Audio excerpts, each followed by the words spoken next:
Hi everyone. What's going on, friends? Um, I hope you all enjoyed my most recent video, whatever that turns out to be.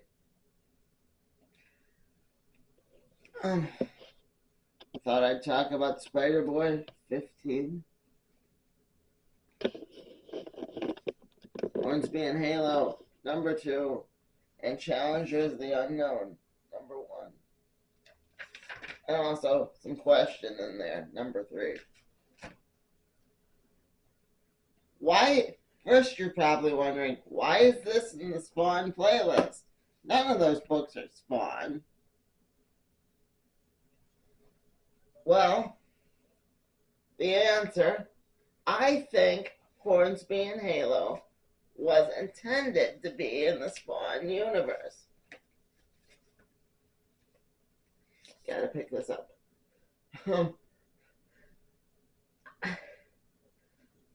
Because this book could easily fit in with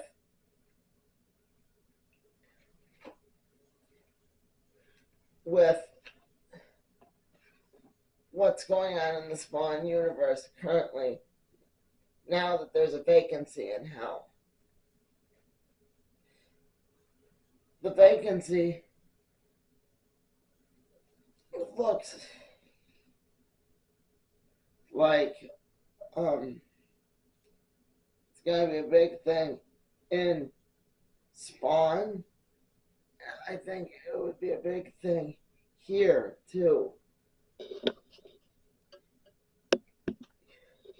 The cover does happen.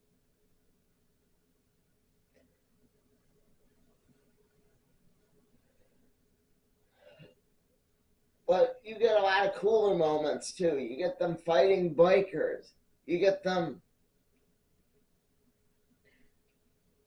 being helped out by that nice gravedigger / bus driver guy that is important in the pantheon of the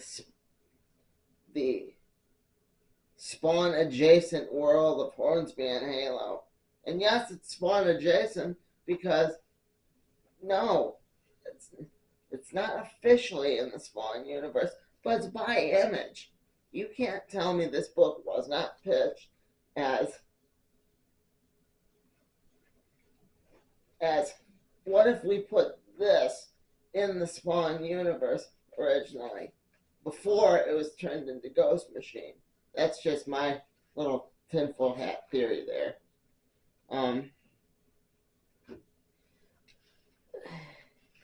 It was good.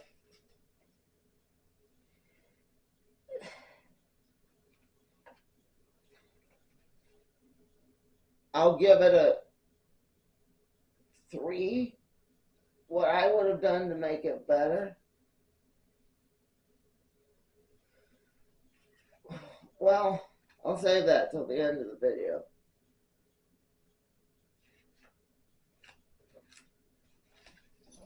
And I'll move on to my Marvel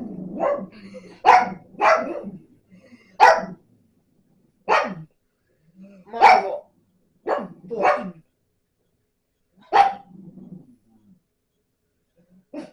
of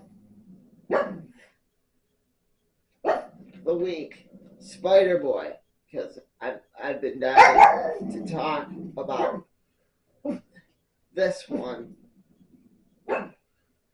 And no, the solution to Hornsby and Halo is not make it Marvel. So, just this, like Hornsby and Halo,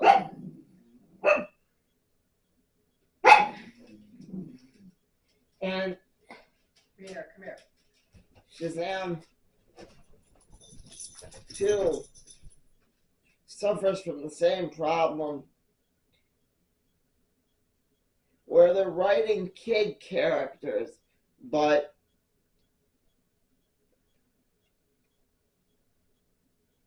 a lot of adults have forgotten what it's like to be a kid, to suffer through that world and be like, and now imagine having superpowers.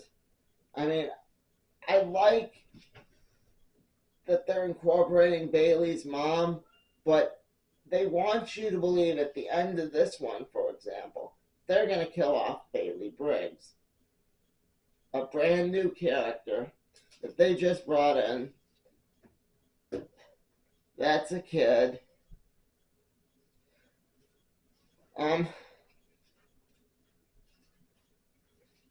With his backpack. But I say there's no possible way Bailey's gonna die in the next issue. I still think this storyline's not gonna matter in the next 10 years. It's not like there's anything important that couldn't be overridden by a secret war or a crisis in this book. You see a little bit of the tournament. They bring in Hulkling. They bring in the Tiger guys.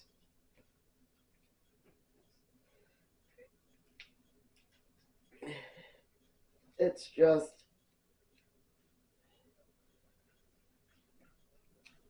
a little Dragon Ball episode, which this book, even though it's Spider Boy, it felt like you're reading Dragon Ball. Not Dragon Ball Z, not Dragon Ball GT, Dragon Ball. When they're all little kids. And Yamcha can still withstand the villains. But anyway, you get a little diversion of Bailey's mother and Christina / Pigeon Girl at a cafe, and Boy Spider is watching them because he escaped from the farm. Now, if they want me to believe that they are going to kill off Bailey with his backpack, and they point out, yup, the bad guys won, why are they bringing in Bailey's mother? She is a Bailey-based character. None of these other characters appear in Chasm or in any of the other Marvel books I picked up. They didn't appear in the Spider-Man. They didn't appear in, like,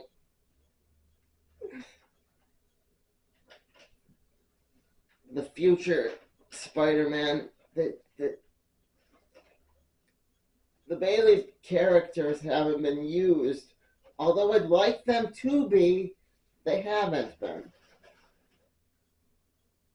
So I think, being that there was a little diversion there, I think they have other plans other than to kill off Bailey.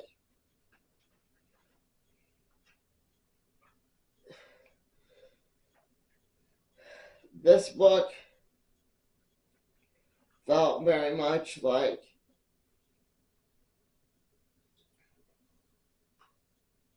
a solid 3.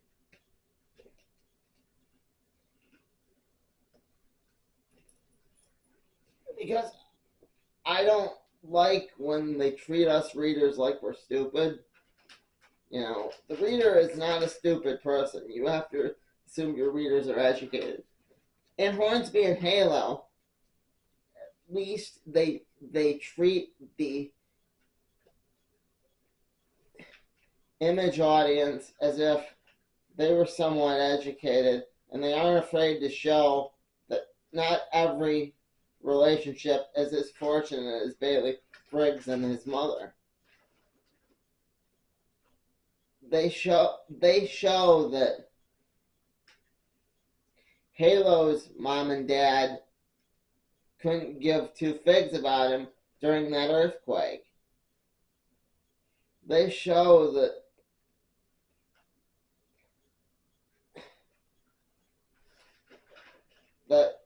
once a kid gets into shit, sometimes they have to get out of it on their own. I mean, I'm really anxious to see the beating up of zombies, but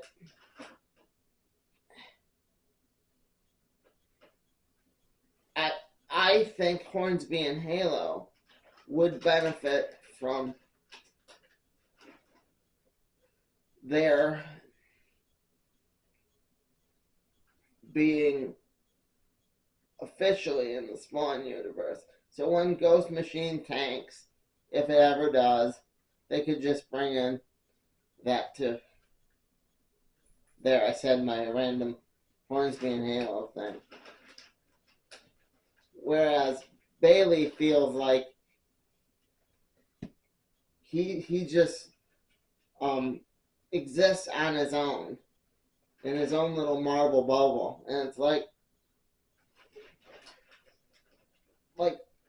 they need to have plans for this character to go beyond.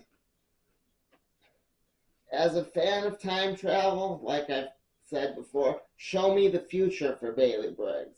Show me that this character has potential outside of Spider-Boy, and then I might believe you that the stakes have grown higher in this book, too.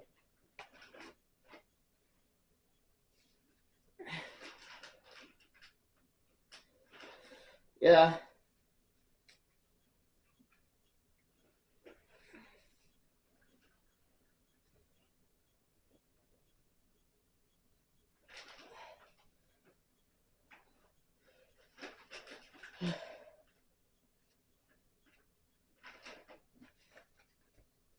On, on to Challengers of the Unknown, a DC book.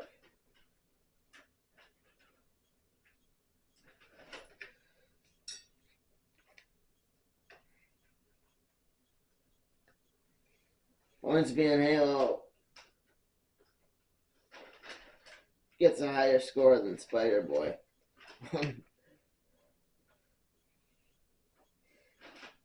On the Challengers of the Unknown. They do not directly say that Booster Gold is out of the DC time stream. They do not directly say that any of the stuff Booster Gold affected could not be. They do not. I mean, they do say that things that touch the anomaly are turning into like these crystals, but they don't directly say that we don't remember Booster Gold. Yes, the writer has said that, but as for this one, if you're picking it up like I did, just to see how they address Booster Gold disappearing, they don't directly say Booster Gold or somebody. This kind of tied in with the question. They had one of those old time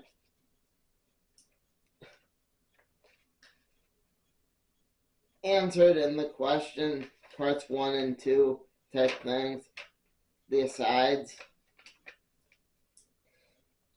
But I'd say this was an okay book. I'm still enjoying the question way better. I don't think the Challengers of the Unknown will be getting a movie anytime soon. I could be wrong. They could announce it tomorrow like they did for the question.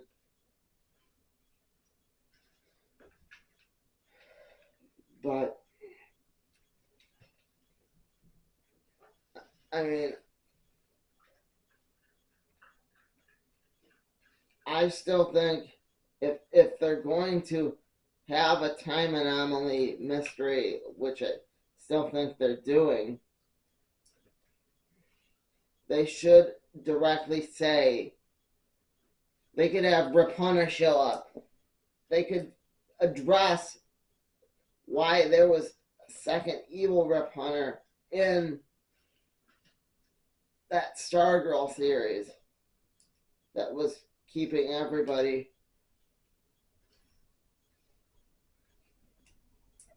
They could have Rip Hunter address it and be like,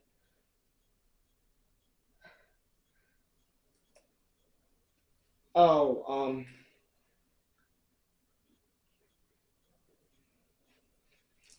my father went missing and here I am.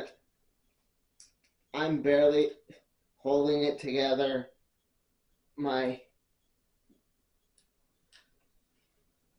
Because of the time bubble around my lab, my structure is, I'm gonna Back to the Future any second now. They could have real fun with this, but it just felt like they're not. You know? Yes, I appreciate they explained who the challengers of the unknown are. And yes, I appreciate they explained what the heck Mr. Terrific's doing in this book. And yes, I like Mr. Terrific, but the last 3 tries they've had at this making Mr. Terrific a thing,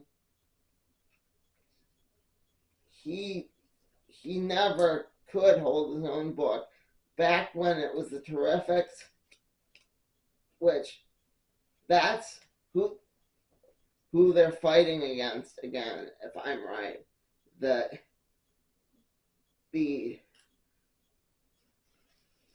interdimensional creatures from the Mr. Terrific book.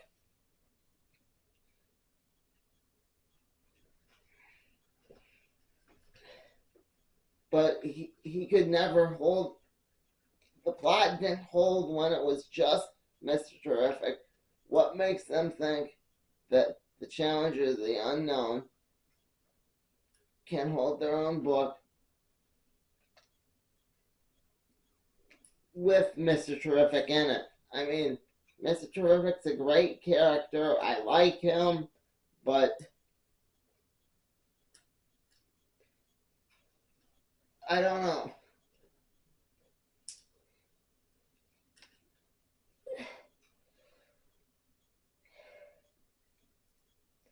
Yeah.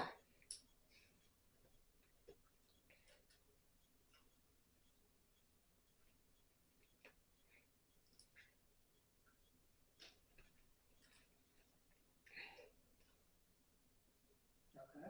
They could have addressed. Yeah, I'm fine. They could have addressed why the challengers of the unknown look like the linear men. They have never addressed that. It's always been a nitpick of mine, but yeah. I'm gonna shock everyone and give this one a 4 too. It was a decent book, but it felt like for a beginning it needed something to lead into it, which a beginning shouldn't do. Okay, now on to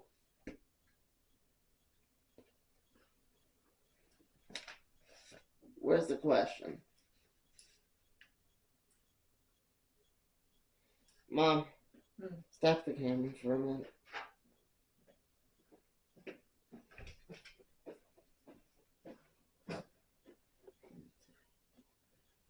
Question.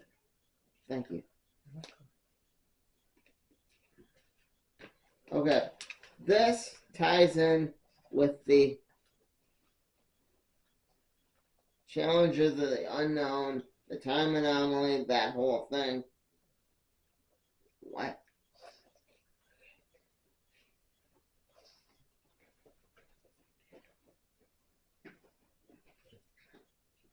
This ties in with that whole series of books. No, they didn't explain where Booster is in this book either. Why he hasn't shown up in the Absolute Batmans or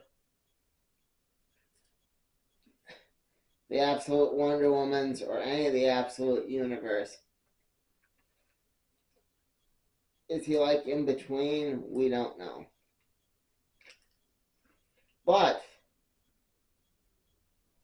what I do know is that in another reality somewhere, in our universe, there's probably a universe where instead of it being Kate Kane that went evil, and is being controlled by whoever's controlling her, there's probably a universe where Charlie, the man question, is being controlled. And see how they're going back to back on the cover here? Well, there's probably a universe with both questions. And she's probably like, what do we do?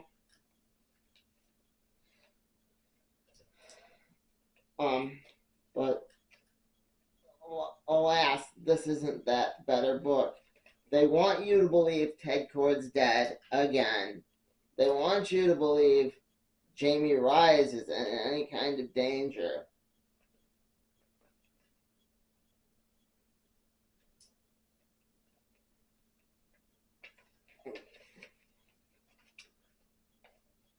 They want you to believe Cyborg Superman stands any chance of standing up to the question, Batwoman, and whoever else is on the Justice League satellite. They want you to believe that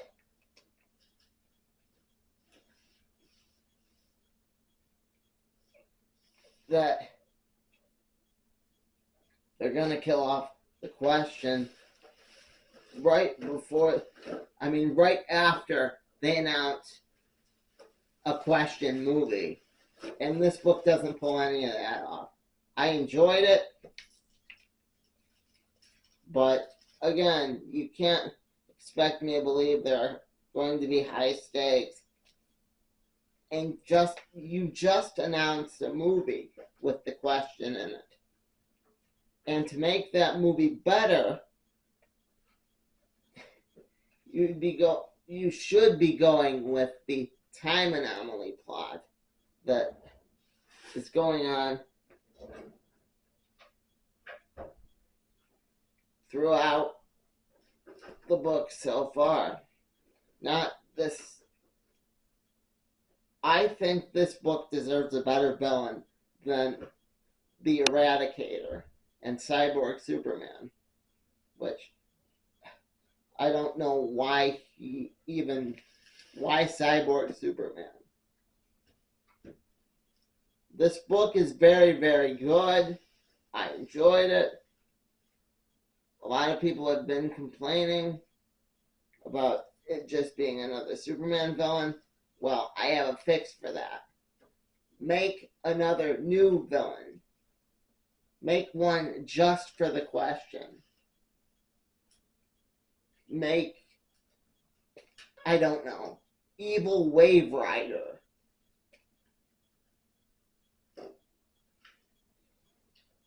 Not unless Cyborg Superman isn't the one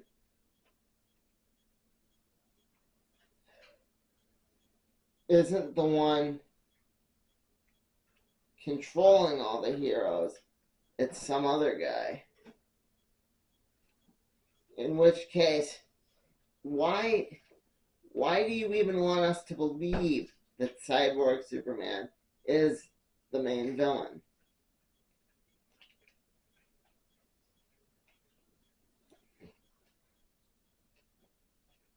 The question had a lot of questions in it, is what I am saying. A lot of things that left me scratching my head. I'll give it a 3. Hornsby and Halo beat it out.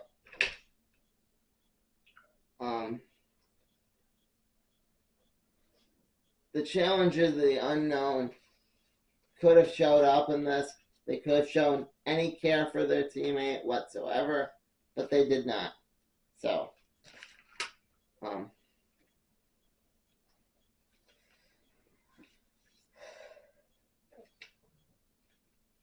okay. Milestone, Shadow Cabinet. Yeah. This was an enjoyable book too.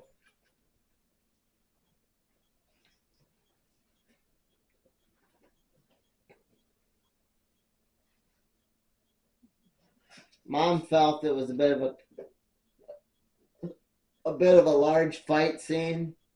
I had to explain to her what's going on. Same problem as I ran in with Terminator. If you can't get the average reader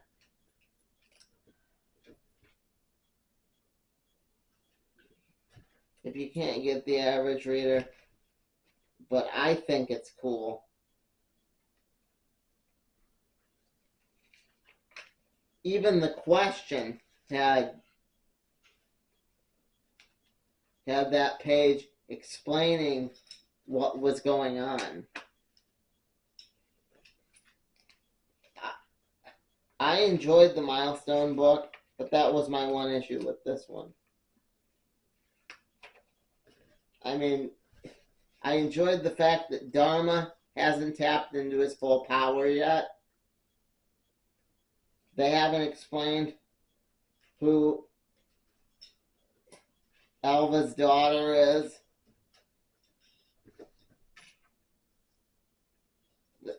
This is just far enough removed from main DC that it doesn't affect anything, and I really enjoy that aspect for a DC book right now, where Challengers of the Unknown and the Question have that stress of trying to solve the big mystery, and they don't stop and solve riddles like, what is Shazam doing on the Justice League satellite in one book, but not in his own book? The Milestone book could do stupid stuff like that. Yes, Shazam's not a character in here, but if he was, they have time. And it's just a mini-series. That's how it felt. You know? I don't like the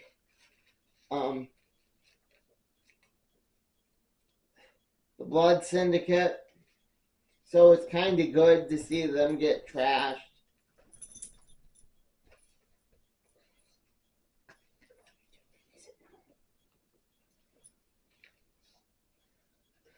So maybe it was just me, but overall, I enjoyed this book. Not as good as Hornsby and Halo. Didn't have that childlike innocence, but it was good for what it was.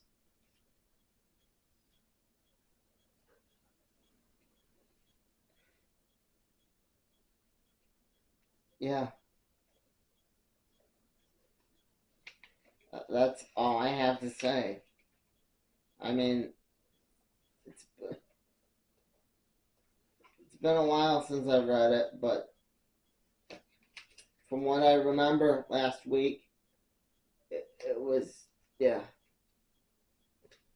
the fact that the Blood Syndicate's thrashing sticks with me. I'll give it definite points for. So, yeah.